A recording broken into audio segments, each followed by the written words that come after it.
Yes, good morning children. In last video we were doing relation function chapter. Now topic was function. So today we are continuing once again function. So some questions of function are still left. So we are doing some more questions of function. Clear children? दो चार question हमने पहले कर लिए थे, अब एक दो क्वेश्चन और करना है. इसके बाद मैं एक न्यू टॉपिक इसी में ही कराऊंगा, कंपोजिशन ऑफ फंक्शन. दो फंक्शन को कैसे कंपोजिट करते हैं. Clear children? तो पहले दो तीन क्वेश्चन मैं फंक्शन के कराता हूँ. तो ये मेरे सामने एक एग्जांपल है, एग्जांपल 12 एक्सरसाइज 1.2 फंक्शन. हम ये एक्सरसाइज कर रहे थे, इसके कुछ क्वेश्चन हमने कर लिए थे. ठीक है, तो इसका एक एग्जांपल 12 है, function of natural number on natural number. और रूल क्या है, दोनों सेट के बीच में रूल क्या है, डोमेन, इधर डोमेन होता है इधर कोडोमेन होता है. डोमेन और कोडोमेन के बीच में रूल क्या है, if we take x f(x) is equal to x plus 1 and f(x) is equal to x minus 1. अगर डोमेन में कोई और नंबर है तो x प्लस 1 उसका आंसर होगा कोडोमेन. ठीक है, अगर डोमेन में कोई इवन नंबर है तो उसका आंसर होगा x माइनस 1. ठीक है चिल्ड्रन? तो इसे हमें बताना है कि 1 1 है और ऑन 2. तो पहले तो मैं इसे एक सिंपल वे से बताता हूं, फिर इसे एक जनरल वे से हम बताते हैं x1 और x2 लेके. तो पहले मैं नंबर लेके और एग्जांपल लेके इसे सॉल्व करता हूं. फॉर एग्जांपल,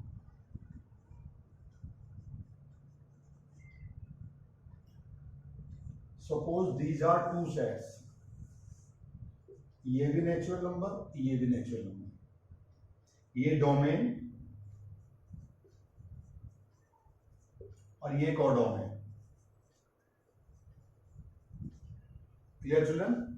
दोनों में ही नेचुरल नंबर है, 1 2 3 4 और 5 ले सकते हैं. ठीक है, 1 2 3 4 एंड 5. नेचुरल नंबर और भी बहुत सारे होते हैं. तो अब हम ये रूल लगा के देखते हैं. क्या बताया उसने, अगर हम ऑड नंबर लेते हैं, x इज ऑड, तो f1 की वैल्यू क्या होगी, ये 1 नंबर लेता हूं मैं, यहां 1 की वैल्यू क्या होगी, उसने बताया 1 प्लस 1 2. ठीक है, तो मुझे ये लेना पड़ेगा x प्लस 1. पहले मैं फॉर्मूला लिख दूं, x प्लस 1.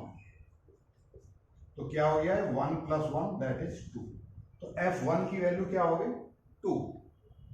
सिमिलरली f2 का आंसर क्या होगा, f2 इवन नंबर. इवन के लिए मुझे x माइनस 1 लेना पड़ेगा. इवन के केस में क्वेश्चन का फॉर्मूला क्या है, x माइनस 1. तो अब मैं इवन नंबर यहां यूज कर रहा हूं, 2 माइनस 1 दैट इज 1. तो 1 का आंसर 2 और 2 का आंसर 1. क्लियर? एक दो का और देखते हैं आगे. f3, 3 के लिए x प्लस 1, 3 प्लस 1, तो ये हो गया 4. ओके, f4 के लिए 4 माइनस 1 दैट इज 3. क्लियर? तो इससे क्या पता चला, 1 का आंसर 2, 2 का आंसर 1. यहां बताता हूं, 1 का आंसर 2 और 2 का आंसर 1. ओके, सिमिलरली 3 का आंसर 4 और 4 का आंसर 3. एक एलिमेंट का एक image, each element has 1 image only. Similarly 5 का आंसर 4 और 4 का आंसर 5. 5 और 6 लेंगे आगे चल के. 4 तक तो हमने ले लिए, 5 और 6 लेंगे. ठीक है, तो मैं 5 को हटा देता हूं यहां से क्वेश्चन से, इसे देख के आप कंफ्यूज हो जाएंगे. तो क्या इससे आप क्या समझे, जब आप ऑड नंबर ले रहे हैं तो ये वाला फॉर्मूला लगाएंगे, x प्लस 1. तो 1 प्लस 1 इज इक्वल टू 2. तो f1 की वैल्यू 2 आएगी, तो 1 का आंसर 2 हो गया. जब आप f2 की वैल्यू फाइंड करेंगे तो 2 कैसा नंबर है, इवन नंबर. तो इवन के लिए आप ये वाला फॉर्मूला लगाएंगे, x माइनस 1. तो ये हो गया 2 माइनस 1 दैट इज 1. तो तो F2 का आंसर 1 और F1 का आंसर 2। सिमिलरली F3 का आंसर 4 और F4 का आंसर 3। तो यहीं से ही हमें पता चल जा रहा है कि हर किसी एलिमेंट का एक आंसर है। Each element has one image only. Each element has one image and separate image. Clear? अब दूसरी साइड से क्या बताएंगे, इस साइड से भी बताओ। Each element of codomain is having its pre-image in its domain. जैसे 1 कोडोमेन का कोई नंबर है, इसका प्री इमेज क्या है 2, तो 1 का प्री इमेज 2 है, 2 का प्री इमेज 1, तो उस साइड में भी कोई एलिमेंट खाली नहीं बचेगा। ये दोनों नेचुरल नंबर के सेट हैं, ये ध्यान रखना है, ठीक है। तो हम सिर्फ यहाँ एक स्टेटमेंट लिखेंगे, ये हमने सिर्फ एग्जांपल लेके समझाया इस क्वेश्चन। Clear children? तो हम क्या लिखेंगे, each element has its separate image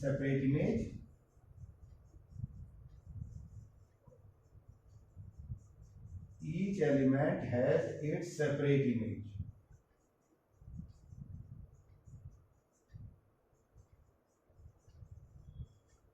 तो it is 1 1, ठीक है। Each element has its separate image, so it is 1 1। तो एक बात तो यही पूरी होगी।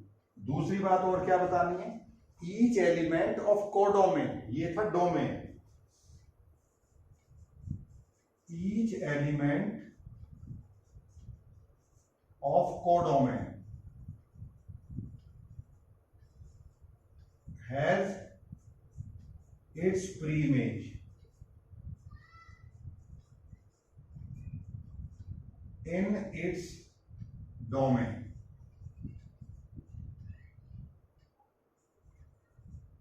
So this implies it is onto, it is onto। तो हम इस क्वेश्चन को एग्जाम्पल लेके सिंपल वे में ऐसे कर सकते हैं, ठीक है। लेकिन बुक में एक अलग मेथड दिया हुआ है जिसे जनरल मेथड बोलते हैं। जनरल मेथड का मतलब होता है उस मेथड को लगाने के बाद और भी बहुत सारी कई चीजें सॉल्व हो जाती हैं। जनरल मेथड ये हो गया एक पर्टिकुलर मेथड कि हमने कुछ एग्जाम्पल ले लिए और उन एग्जाम्पल से क्वेश्चन सॉल्व कर दिए, ठीक है। तो अब एक लेते हैं जनरल मेथड, उसमें क्या करना है देखेंगे आप लोग।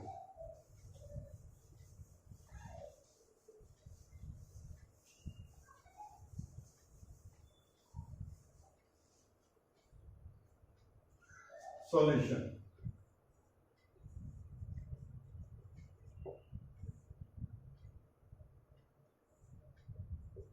केस 1, ठीक है। यहां मैं दो सेट ले रहा हूं नेचुरल नंबर के, ये भी नेचुरल नंबर, ये भी natural number, x1 x2 and so other element up to xn, ये y1 y2 up to yn, ठीक है चिल्ड्रन। अब case 1, x1 and x2 are x1, case 1 x1 is even, x1 is even and x2 is odd। Clear children? थोड़ी देर के लिए मैंने ये मान लिया x1 इवन नंबर है और x2 ऑड नंबर। तो इवन के केस में क्या है, और late fx1 is equal to fx2। हम 1 1 वाली कंडीशन, हम ये मान के चल रहे हैं कि क्वेश्चन 1 1, ठीक है। तो 1 1 के लिए fx1 को fx2 के इक्वल ले लिया। तो इवन के केस में x1 इवन है, तो इवन के लिए मुझे ये लगाना पड़ेगा x प्लस 1, तो ये हो गया x1 प्लस 1। और ऑड के लिए x2 हमारा ऑड नंबर है, ऑड के लिए क्या लगाना पड़ेगा x2 माइनस 1। क्लियर? एक बार फिर से बता देता हूं, 1 1 के लिए क्या जरूरी होता है, fx1 is equal to fx2। ये जरूरी होता है ना, दो कंडीशन बताई थी, if x1 is not equal to x2 then fx1 should not be equal to fx2, if fx1 is equal to fx2 then x1 should be equal to x2। तो ये दूसरे वाली कंडीशन। तो ये ऑड नंबर है, ये even number है। तो ऑड के लिए फॉर्मूला बताया उसने x+1 और इवन के लिए फॉर्मूला बताया उसने x-1। तो यहाँ x1 है तो x1+1, यहाँ x2 है तो x2-1। ठीक है, आंसर आना चाहिए x1 = x2। क्लियर? अब x1 - x2 = -2। ठीक है, क्लियर चिल्ड्रन? x1 - x2 = -2। अब ये कॉन्ट्राडिक्शन क्रिएट हो गया, नॉट पॉसिबल।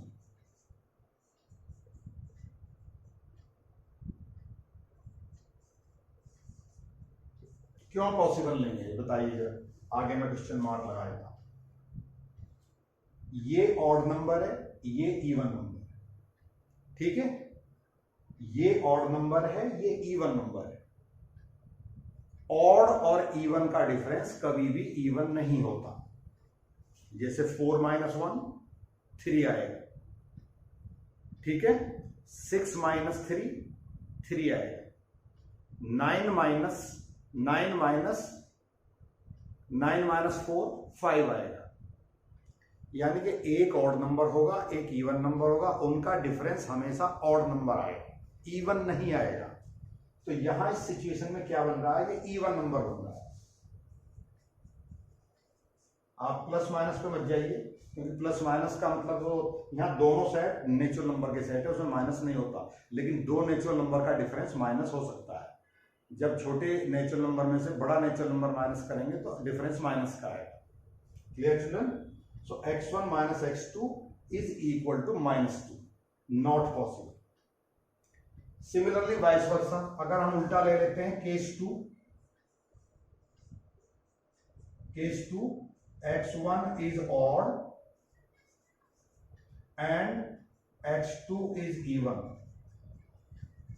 तो ये सिचुएशन आती है x1 - x2 = +2। वहां भी यही सिचुएशन आती है। फिर तो वहां क्या बन गया, ये भी not possible.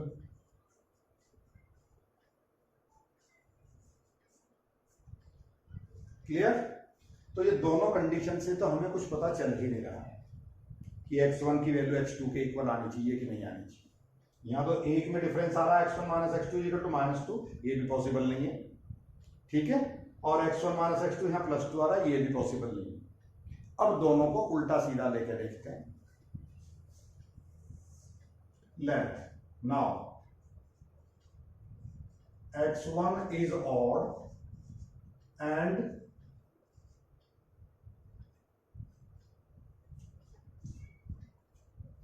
both are odd, x1 and x2 are odd। now x1 and x2 are odd, दोनों के दोनों ऑड नंबर ले लिए। Again fx1 = fx2, so x1 - 1 = x2 - 1। Odd के केस में प्लस लेना है, हम प्लस रखते, या ऑड के केस में ये वाला लेना है। तो 1 is cancelled by 1, so x1 = x2।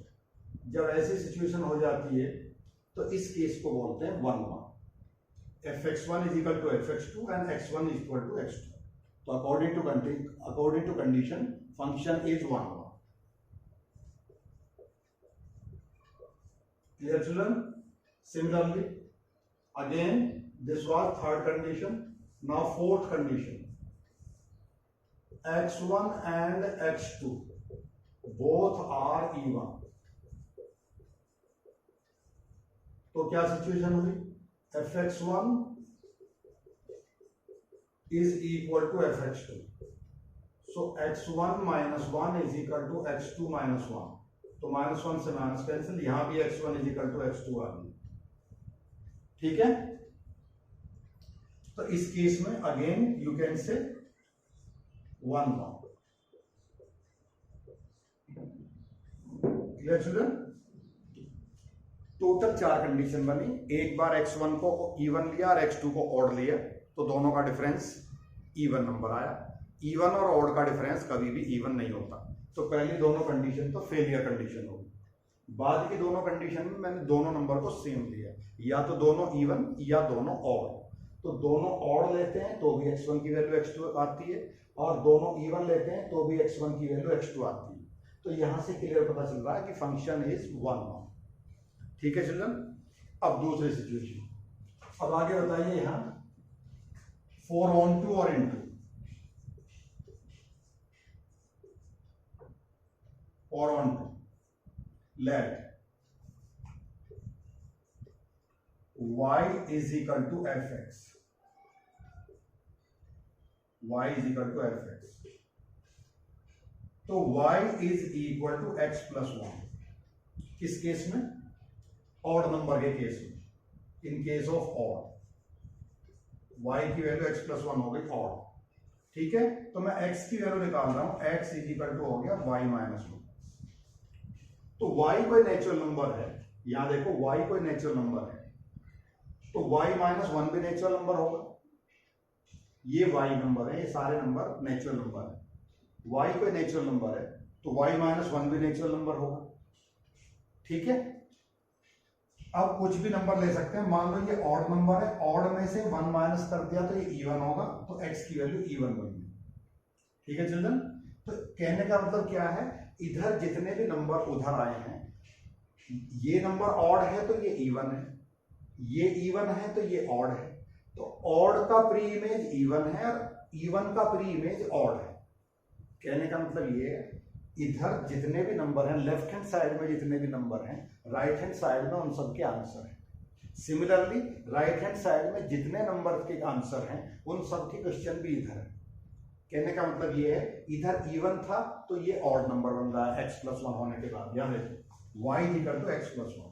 अगर ये ऑड नंबर है तो इसका सम क्या बन रहा है, इवन। 1 plus 1 इवन बन रहा है, यानी कि इवन का उल्टा ऑड बन रहा है। इधर इवन है तो यहाँ ऑड है, और इधर ऑड है तो यहाँ इवन है। तो ईच एलिमेंट, मैं सिर्फ ये लिख रहा हूं, each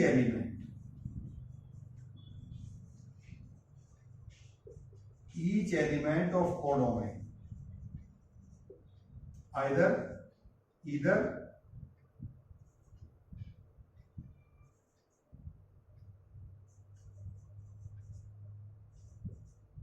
even or odd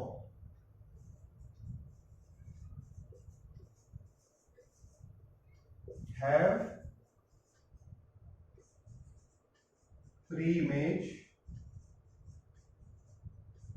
in its domain। इस बात को मैं एक बार फिर से क्लियर कर देता हूं। इन सब नंबर का इमेज उधर है, अभी अभी हमने प्रूव किया है। इन सब नंबर का इमेज उधर है। अगर इधर ऑड है तो प्लस 1 करने के बाद वो इवन हो जाता है, तो इवन का आंसर x1 है।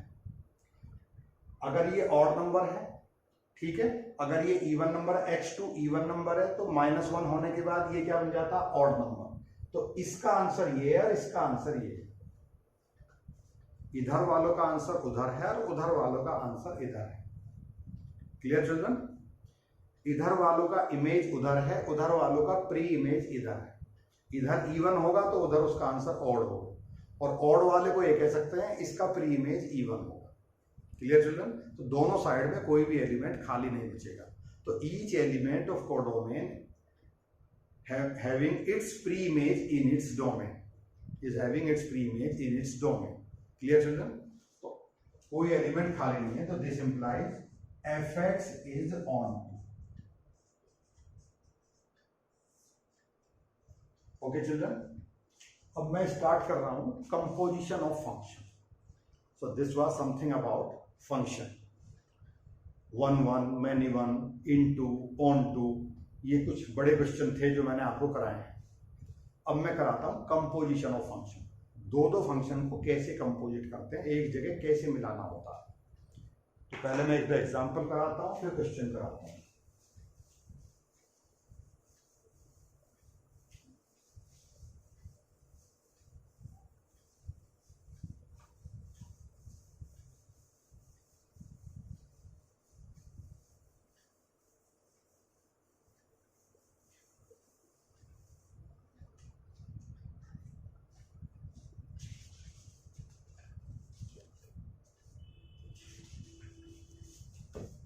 Composition of function.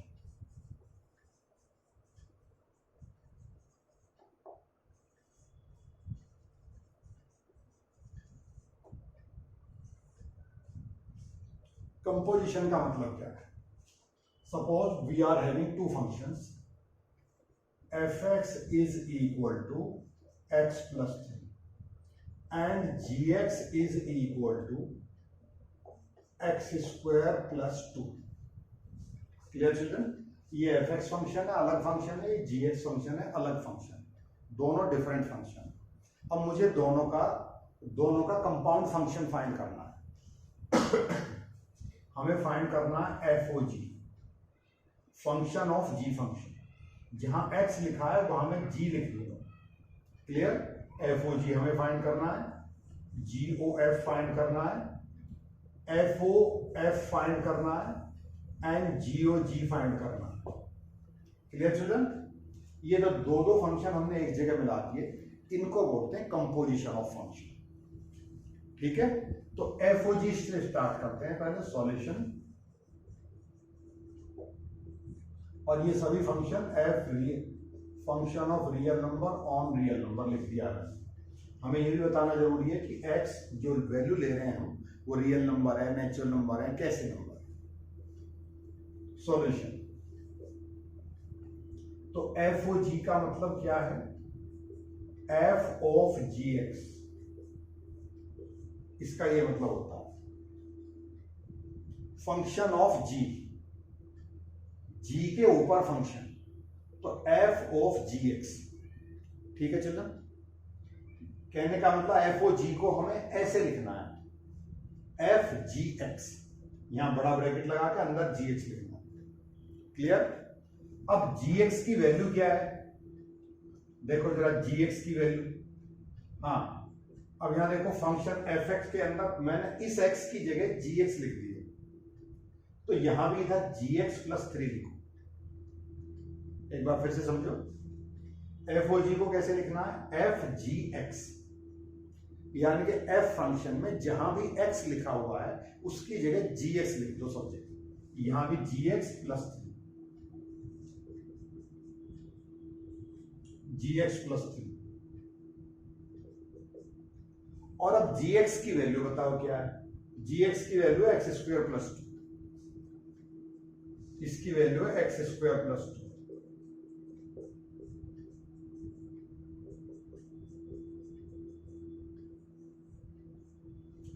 ये हो गया एक्स स्क्वायर प्लस 5। एक बार मैं फिर से एक्सप्लेन कर दूं, एफ ओ जी को हम ऐसे लिखेंगे एफ ऑफ जी एक्स। इस वाले फंक्शन में x की जगह gx लिख देना है बस। जो इसका आंसर है वहां भी x की जगह gx लिखना है। gx की वैल्यू पुट करनी है x square plus 2, x square plus 2 plus 3, तो ये हो गया एक्स स्क्वायर प्लस 5। अब इसका उल्टा देखते हैं, GOF कैसे निकालेंगे? GOF, अब g के अंदर fx, g को बाहर रखेंगे, अब उसके अंदर fx।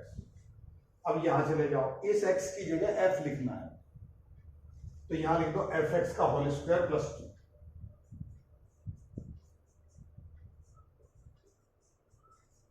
ये एफ एक्स का होल स्क्वायर प्लस 2। अब एफ एक्स की वैल्यू पुट करो, एफ एक्स की वैल्यू एक्स स्क्वायर प्लस 2, ये रहा f x, x plus 3 whole square plus 2, so x square plus 9 plus 6x plus 2, तो x square plus 6x plus 11। Clear children? तो ये हो गया GOF की वैल्यू। अगर FOG निकालना है तो F के अंदर जो आपको x दिख रहा है वहां पहले सब जगह G पुट कर दो, फिर G की वैल्यू पुट कर दो। अगर GOF निकालना है तो G के अंदर जहां जहां भी आपको x नजर आ रहा है उसकी जगह F लिख दो, फिर F की वैल्यू पुट कर दो। ये GOF लिखा, ठीक है। तो यहां इसके आंसर में क्या है? ये x, इस x की जगह fx लिखना है, fx का होल स्क्वायर प्लस 2, और fx की वैल्यू x प्लस 3 का होल स्क्वायर प्लस 2। तो ये हुआ composite of two function, composition of two function या कंपाउंड फंक्शन। क्लियर? अब आगे FOF भी और फाइंड करना है। FOF, एफ का मतलब एफ, इसमें जी की जरूरत ही नहीं, एफ के अंदर ही एफ एक्स, तो एफ फंक्शन में इस एक्स की जगह एफ एक्स लिख दो, एफ एक्स प्लस 3। अब एफ एक्स की वैल्यू पुट करो, एफ एक्स की वैल्यू एक्स प्लस 3,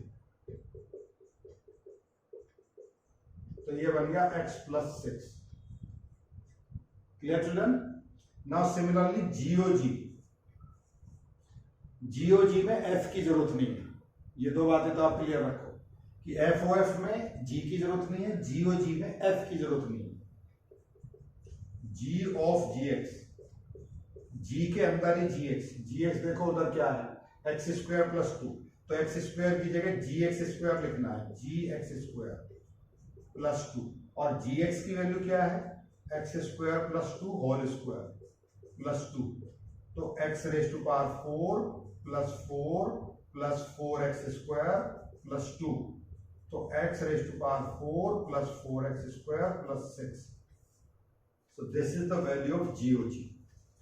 तो f o g, g o f, f o f, g o g, f o g, g o f, f o f, g o g, ये चारों वैल्यू मैंने फाइंड करके बताई हैं, इन्हें बोलते हैं कंपोजिशन ऑफ फंक्शन। अब हम आते हैं एक्सरसाइज 1.3। ठीक है children? Exercise 1.3 question number 1।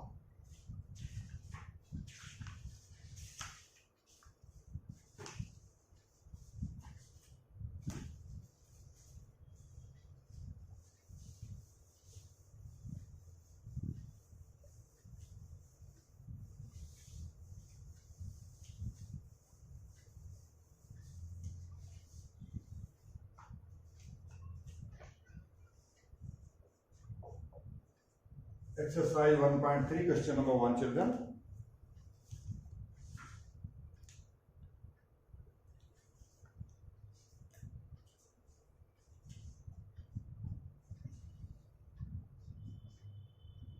Let F1, 3, 4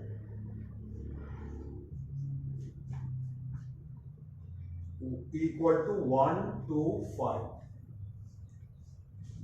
and G, ये दूसरा फंक्शन है, 1, 2, 5 टेंस टू, इसे टेंस टू साइन भी बोलते हैं, 1, 3, 2, 3, 5, 1, 1, 3,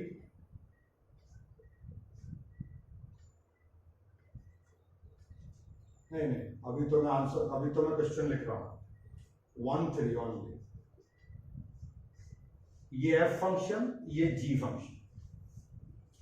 ठीक है चिल्ड्रन? अब एफ फंक्शन अलग से बताया, एफ इज इक्वल टू 1, 2, 3, 5, 4, 1, 1, 2, 3, 5, 4, 1। इसके ऑर्डर पेयर बताएं, इन दोनों के बीच में क्या क्या ऑर्डर पेयर बन रहा है। ठीक है? और जी फंक्शन भी बताया हमें, 1, 3, 2, 3, 5, 1, 1, 3, 2, 3, 5, 1, ये है हमारे पास g function. Clear? Find, right the value of जीओएफ।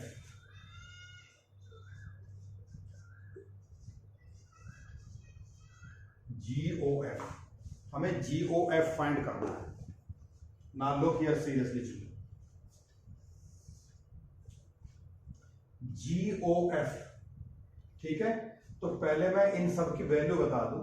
ये क्या लिखा हुआ है, यहां देखो, 1 का आंसर 2, 1 का आंसर 2, 3 का आंसर 4, और यहां देखो 1 का आंसर 2, 3 का आंसर 5 और 4 का आंसर 1। 1 का आंसर 2, 3 का आंसर 5 और 4 का आंसर 1। Clear children? कैसे कैसे पेयर कैसे कैसे बनाए गए हैं वो बता दिया है। तो इसको हम अलग अलग लिख सकते हैं ऐसे, F1 की वैल्यू क्या हुई, 2, F2 का, F3 की value, F3 is equal to 5 and F4 is equal to 1। ये फंक्शन की वैल्यू, पहले वाले फंक्शन की वैल्यू लिखी। अब G की भी लिखो, G1, ये 1 है, इसका आंसर 3 है, G1 is equal to 3, G2 is equal to 3 and G5 is equal to 1। ये इसकी करेक्ट फॉर्म लिखी हुई है, जैसे रोस्टर फॉर्म में हम ऑर्डर पेयर बना के लिखते हैं, रिलेशन में भी बना के लिखते थे। क्वेश्चन पहले सेट बिल्डर फॉर्म में लिखा होता था, फिर उनसे रोस्टर फॉर्म में इजी फॉर्म में बना के लिखते थे। तो ये क्वेश्चन इस फॉर्म में लिखा हुआ है कि 1 का आंसर 2, 1 को डोमेन बोलते हैं, 2 को कोडोमेन बोलते हैं, 3 का आंसर 5 और 4 का आंसर 1। ये 1 का आंसर 2, 3 का आंसर 5 और 4 का आंसर 1। मतलब इन दोनों सेट में रिलेशन कैसे कैसे बनाया है आपस में।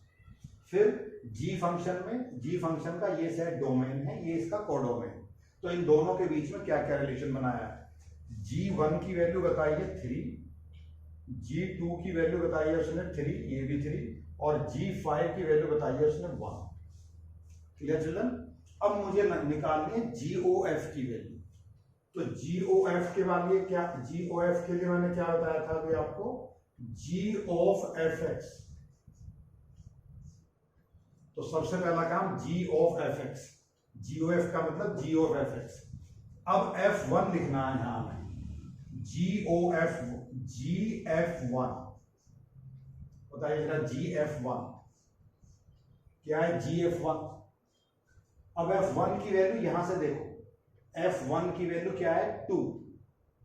पहले तो फिर से समझो, G of fx, fx की वैल्यू GF1, यहां से स्टार्ट कर रहे हैं हम, F1 की वैल्यू 2, तो आगे लिख दिया G2, और G2 की वैल्यू क्या है, G2 की वैल्यू यहां से देखो आप, G2 is equal to 3, that is equal to 3। तो यहां से चले हम F1 से और आंसर आया 3। फिर से बताता हूं एक बार, GOF can be written G of fx, fx का मतलब f की सारी वैल्यू, F1 F3 F4। तो F1 की वैल्यू क्या है 2, वहां देखो वहां 2 है, और G2 की वैल्यू फिर यहां से देखेंगे G2 इज इक्वल टू 3, तो that is equal to 3। Clear children. अब दूसरी वैल्यू F1 की निकाल ली, अब F3 की निकालो, GOF3, GF3 की वैल्यू है 5।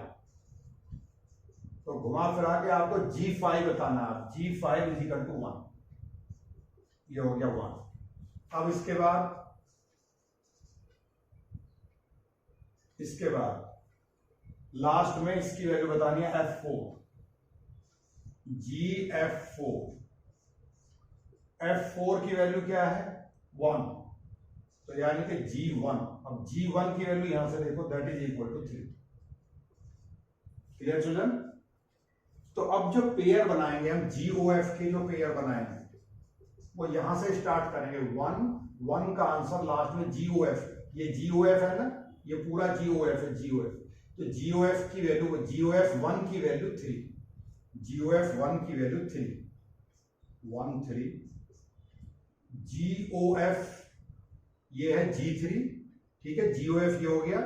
तो GOF3 की वैल्यू यहां मैं फिर से बताता हूं, GOF1 की वैल्यू 3, GOF3 की वैल्यू 1, और GOF4 की वैल्यू 3। तो एट लास्ट कैसे लिखेंगे, GOF फंक्शन 1 3 3 1 एंड 4 3, ये हुआ GOF फंक्शन। एक बार मैं इसको और एक्सप्लेन करता हूं चिल्ड्रन। ये दो फंक्शन बताए हैं, इसका एक डोमेन है, इसका एक कोडोमेन है, इसका एक डोमेन है, इसका एक कोडोमेन। फिर इनके बीच में रिलेशन बताया 1 2 3 5 4 1, 1 3 2 3 4 5 1। तो इन सब की वैल्यू मैंने अलग अलग निकाली। F1 की वैल्यू 2, ये लिख दिया मैंने, F1 की वैल्यू 2, F3 की वैल्यू 5, F4 की वैल्यू 1, ये तीनों वैल्यू लिख ली मैंने। फिर ये तीनों वैल्यू लिख ली मैंने, G1 is equal to 3, G2 is equal to 3 and G5 is equal to 1। ठीक है, अब चाहिए मुझे GOF। तो GOF का मतलब होता है G of fx, G बाहर लिखेंगे, अंदर लिखेंगे fx। fx का मतलब है f की सारी वैल्यू लिखेंगे, ये तीनों वैल्यू। ये वाली वैल्यू, ये वाली वैल्यू और ये वाली वैल्यू, तीनों की वैल्यू अलग निकाले। f1 की वैल्यू क्या थी 2, gf1, f1 की वैल्यू क्या है यहां से बताओ, f1 की वैल्यू 2, तो g बाहर रहेगा और f1 की जगह लिख देंगे 2, फिर g2 की वैल्यू यहां से देखेंगे ये 3 होगी। ऐसी सिमिलरली दूसरी वैल्यू, जब इन सब की वैल्यू लिख लेंगे फिर g फंक्शन को ऐसे रोस्टर फॉर्म में बताएंगे। Clear children? So this was example of composition function. Clear children? So do one more question.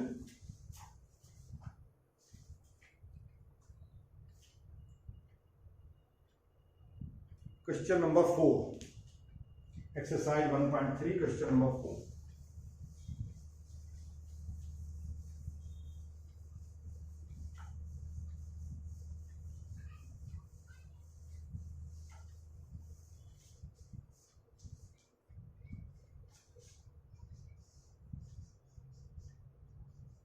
Exercise 1.3, question number 4.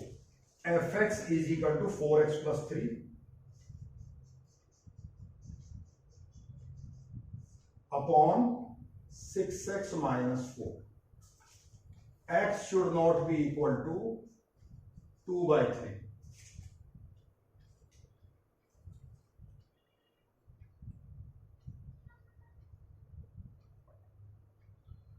Show that FOF is equal to X.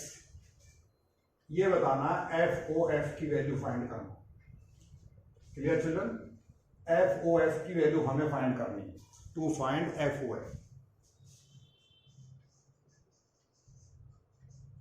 FOF, F के अंदर FX, ठीक है?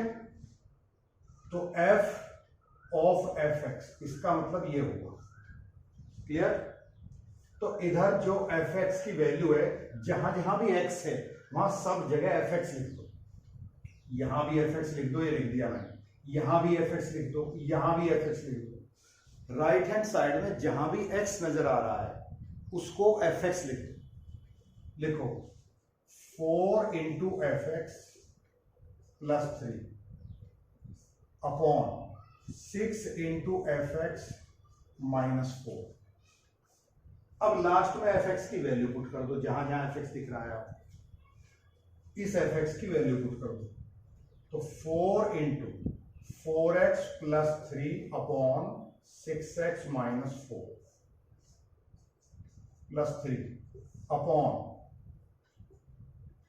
6 into 4x plus 3 upon 6x minus 4 minus 4। Clear children? दोनों जगह fx की value put कर दी। यहां 4 बाहर था, एज इट इज लिख दिया, यहां 6 बाहर था, एज इट इज लिख दिया। अब इसको एलसीएम लेके सॉल्व करना। ओके, तो 4 ये हो गया 16x प्लस 4 3 जा 12 upon 6x minus 4 plus 3 dividing by 6 4 जा 24x, 6 3 जा 18 अपॉन 6x माइनस 4 माइनस 4। अब इसका एलसीएम लेना है। 16x प्लस 12 प्लस 3 6 जा 18, 3 6 जा 18x माइनस 3 4 जा 12। Clear children? Upon 6x minus 4 whole dividing by 24x plus 18 minus 6 4 जा 24x, 24x माइनस 16 प्लस 16 हो जाएगा, minus minus plus 16 dividing by 6x minus 4। तो 6x minus 4 cancel bye 6x minus 4। सो 16x plus 18x ये बन गया हमारा 6 plus 8 34x, 12 minus 12 cancel dividing by 24x cancel bye 24x, 18 plus 16 34, तो 34 is cancel bye 34। तो FOF is equal to x। Clear children? और जब किसी की वैल्यू x के इक्वल आ जाती है तो इस फंक्शन को बोलते हैं, एक नया नाम बोलते हैं इसको, आइडेंटिटी फंक्शन। आइडेंटिटी फंक्शन, ठीक है। जब किसी फंक्शन की वैल्यू x के इक्वल आ जाती है या y के इक्वल आ जाती है तो उसे बोलते हैं आइडेंटिटी फंक्शन। ये फंक्शन हमेशा इन्वर्टिबल फंक्शन होता है, ये 1 1 और ऑन टू दोनों फंक्शन होता है। It is always invertible function. Clear children? इसके बारे में मैं थोड़ा सा और बताऊंगा आइडेंटिटी फंक्शन के बारे में नेक्स्ट टाइम। तो 2-4 क्वेश्चन और बचे हैं इस चैप्टर में, इस चैप्टर को नेक्स्ट टाइम हम कंप्लीट करेंगे। So that is the end of the topic today. Clear children? Thank you and have a nice day.